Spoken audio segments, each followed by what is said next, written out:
Namaskar. Namaskar. I'm here with Mahima. Tell us, please, how you got into meditation and Ananda Marga.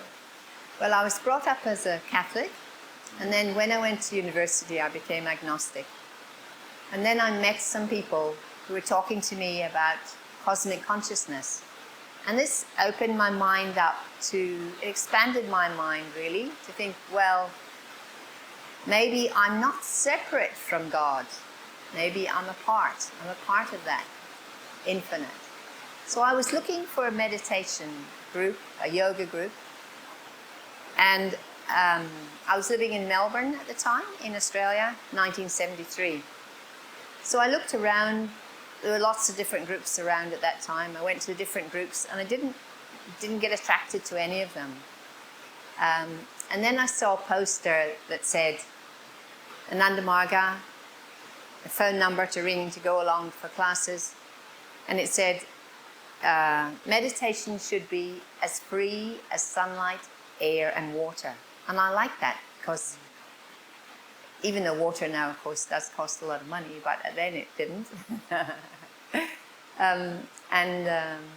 Because some of the other groups did charge a lot of money. So I went along to Ananda Marga, and two sisters taught me Bhavadam Kevalam and some asanas, and a bit about Ananda Marga, and I loved it right from the beginning. I loved the fact that it was spiritual, but also activist, social change. And the fact that Baba was in jail at that time was inspiring to me as well, because I thought he must be doing something if he's in jail. I liked the idea of everything about Ananda Marga, and I started doing my meditation regularly, and I went along twice a week to the Jagrati. But I didn't want to have a guru. And they said, well, this is our guru. And I said, no, I don't want a guru.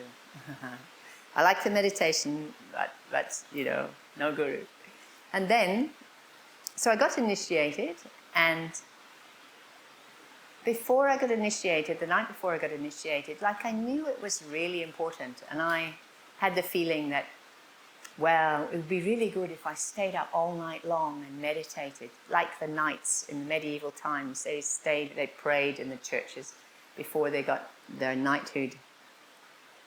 Anyway, that was the idea of how important it was. I didn't stay up all night long meditating. But anyway, I got initiated. And then a few months after that, I went to a retreat out in the country. We did an Akanda Kirtan. And then we did our sadhana. And I remember in that sadhana, I thought, I'm going to try really hard just to do all of my meditation. Try as hard as I can to do it. And then after the meditation, the Dada who was running the retreat, that was Dada Abik, who's now Abhidevananda Dada, he put his hands up like this, and he said, Baba sends his namaskar to you all. And he moved his hands around like this, around the room. And when it came to me, I started laughing and crying, and I just felt this amazing, unconditional love and peace and bliss that I'd never felt that before with anyone in my life. And it was just so wonderful, that just to feel completely loved. And so that was my contact with Baba, and that's how I came to have a guru. And it was so beautiful, that experience was so beautiful, that straight away I said in my mind, oh Baba, please give me a hard time so I can be closer to you quicker. And then I thought, oh, why did I say that? But that's what it was just so amazing, that feeling of bliss. And another part of how I came to Anandamarga and how I came to have a guru was that the same year before I get into Anandamarga, it was the 1st of January, it was Melbourne, so it was a hot day. I thought, I'll hitchhike down to the beach. So I was hitchhiking down to the beach, and then I didn't actually take a lot of drugs in my life, but that was in the 70s, and it's part of the story. So but the boy I was hitching with, he said, do you want to stop in the botanical gardens and smoke a joint? So I said yes, which is uncharacteristic of me actually. But anyway, after that I was stoned and I was walking home through Melbourne because I wasn't going to keep hitching. I walked past this picture theatre. It was showing a surf movie. And the surf movie was called Follow the Sun. And in brackets after that it said in colour. Because some movies were in colour, some were in black and white. And I thought to myself, 1st of January, I thought, that's what I'm going to do this year. I'm going to follow the sun in colour. And later that year, came to Anandamarga, and I found out that Baba's name, Prabhat Ranjan, means the sun that not only illuminates everything, but fills it with colour. Not so subtle, huh? So you got initiated, how long, and I think you worked as an LFT for a while. Mm-hmm. How long before you met Baba, and what was that like? Well, Baba was in jail then, and I didn't go to India to see him in jail, so I didn't go until 1979, so that was 6 years later.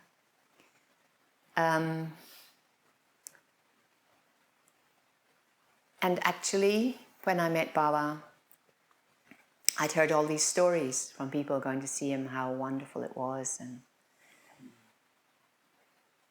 so I was expecting that. I was expecting to go and see Baba, and it would be wonderful, you know. And I went there to see him, and I didn't feel anything.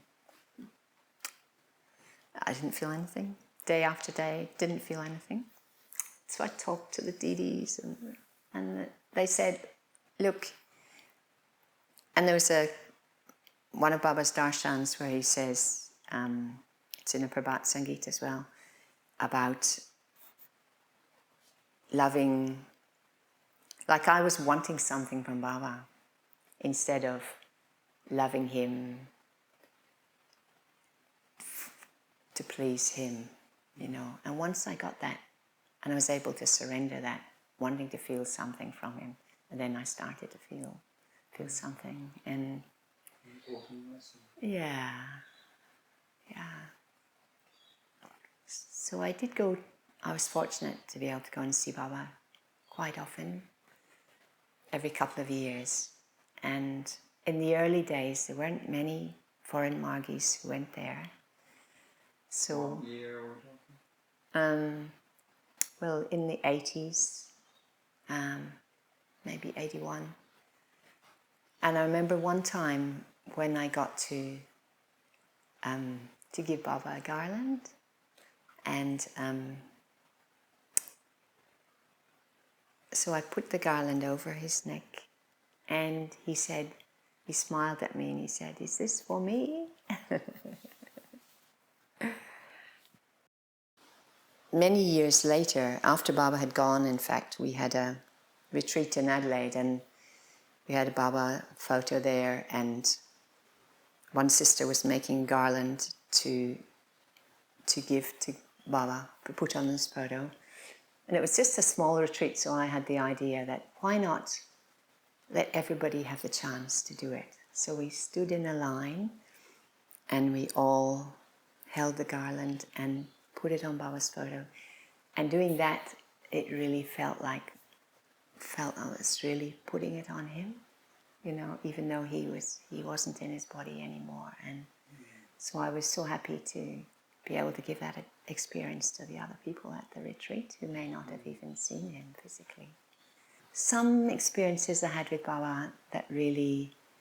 One time I was at a retreat, a sister's retreat at Gympie, and we had this meditation by the creek, and I doing my sadhana, and then I had the feeling of just really being in love with Baba, and that lasted for about 2 weeks. Just the way I might be in love with a person. So I haven't had that very often with Baba, but I had that then. It was just so special. Just thinking of him all the time, and I went off to LT training to do it for the second time because of that experience. And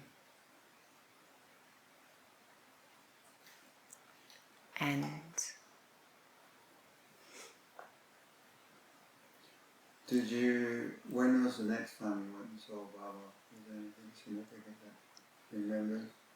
well, there was one time I went with Janakii, sister from Australia, and it was her first time going to India, and she wanted Baba to do a miracle. As one does.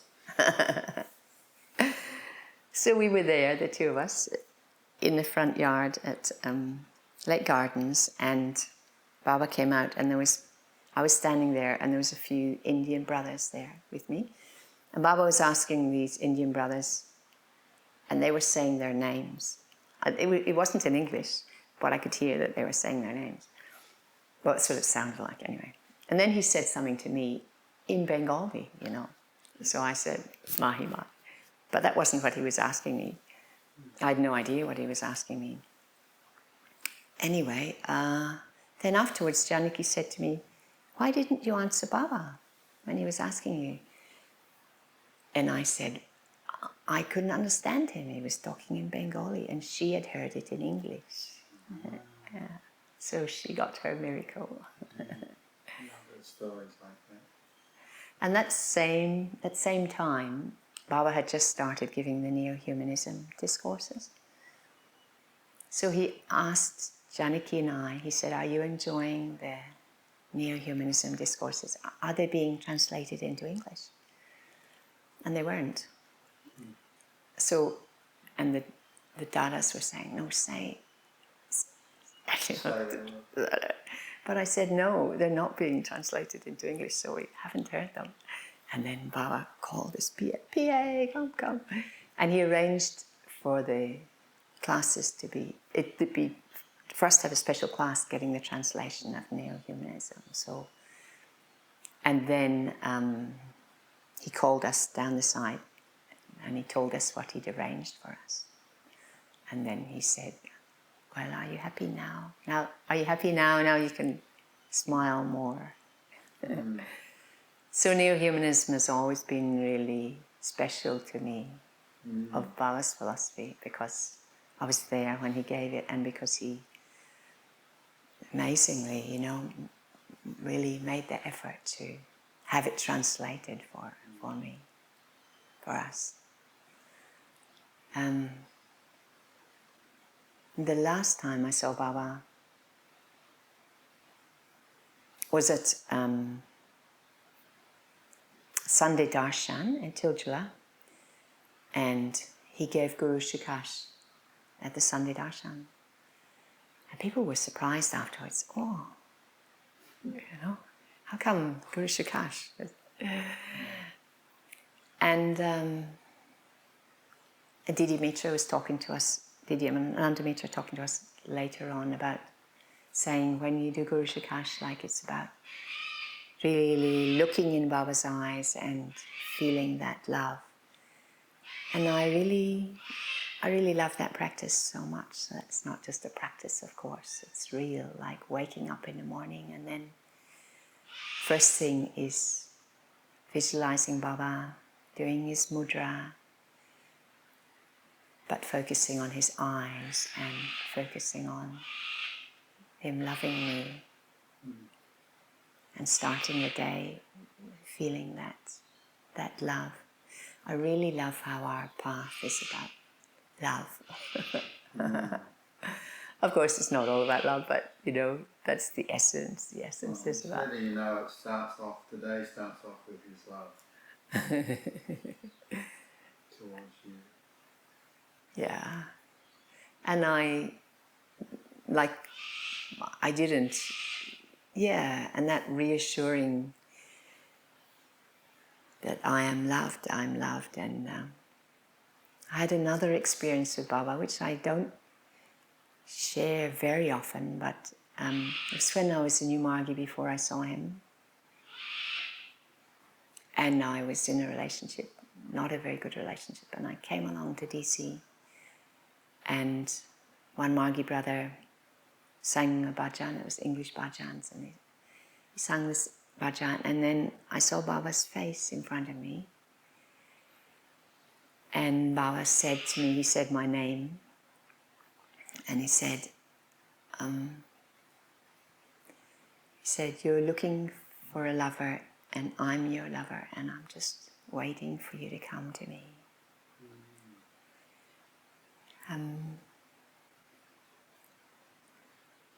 So that was just... touching. Yeah, just amazing. Just because it's true, I want love. I want someone to love me, and for Baba to say, I'm the one. I'm the one. So not I'm your father or your friend. Of course, Bandhu, not wanting to be parted from me, but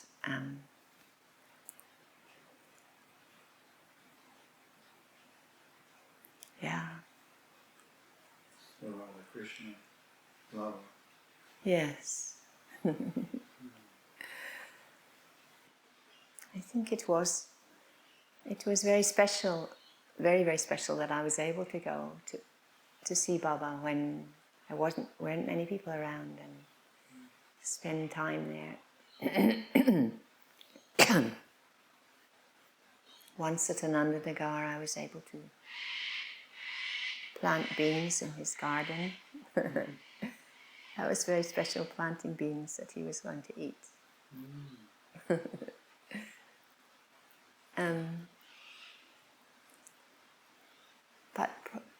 But really the most special times I've had with Baba in my life have been not physically with him in India, but at other times. And I like to share them to reassure people who weren't able to go and see him physically. Yeah. So one time when I went to India in the early days, early 70s, and Baba was traveling around North India. So I was traveling with him, with some other Margis, and he was doing DMC in each little town. And then in this one place, I can't remember which one it was, but the Didis wanted volunteers for GV guards to stand beside Baba when he was doing DMC. Not close on, it would be at the side of the pandal dais. Yeah. And of course, nobody really wanted to do it because they'd rather sit in front of him when he's doing his mudra.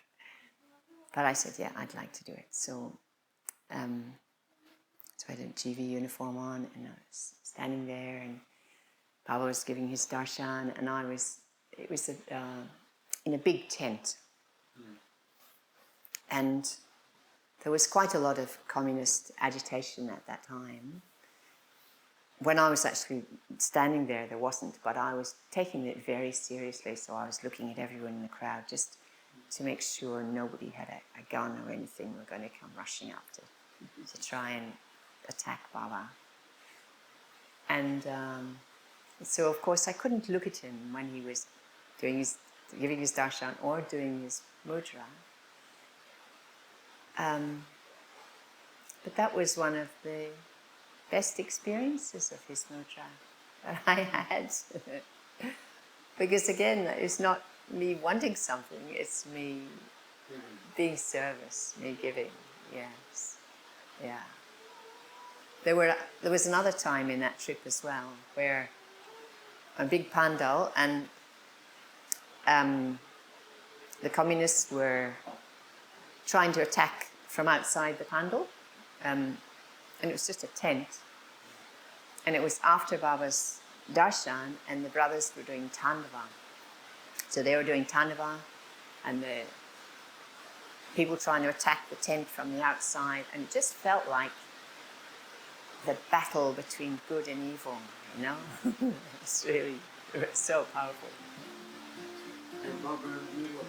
Baba in the middle, indeed. And of course he was unconcerned about these people trying to poke their sticks through the tent. Okay. Namaskar.